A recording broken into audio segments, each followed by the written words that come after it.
Kisah penugasan Prabowo di Timor Timur, bagian 1. Gugurnya sang komandan di pelukannya.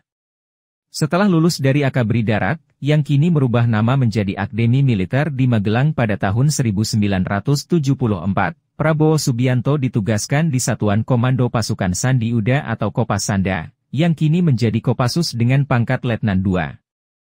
Pada tahun 1976, Prabowo ditugaskan ke Timor Timur, yang sedang bergejolak, dengan posisi sebagai Komandan Peleton, pada Grup I, para komando, yang menjadi bagian dari pasukan operasi Tim Nanggala 10, pimpinan Mayor Infantri Yunus Yosfiah. Tim Nanggala sendiri, merupakan pasukan kecil Kopasanda, yang berisikan tim intelijen dengan kemampuan telik sandi, untuk terjun ke medan operasi.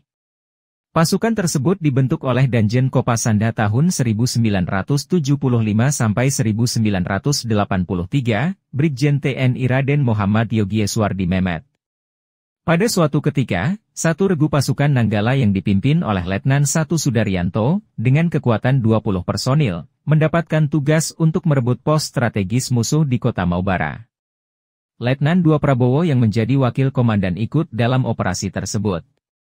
Untuk menuju lokasi, pasukan harus menyeberangi sungai, yang berada dalam jangkauan tembakan musuh. Setelah 10 menit menyeberangi sungai, atau sekitar pukul 19 malam, tiba-tiba dari arah barat kelompok bersenjata Fretilin, menyerang secara mendadak.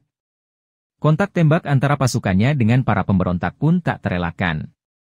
Baku tembak yang terjadi di tengah gelapnya malam itu, mengakibatkan Sudaryanto yang berada di garis depan tertembak.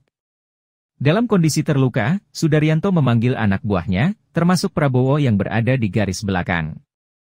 Karena situasinya genting, Prabowo merayap ke depan menuju komandannya tersebut, meskipun masih dihujani tembakan oleh musuh.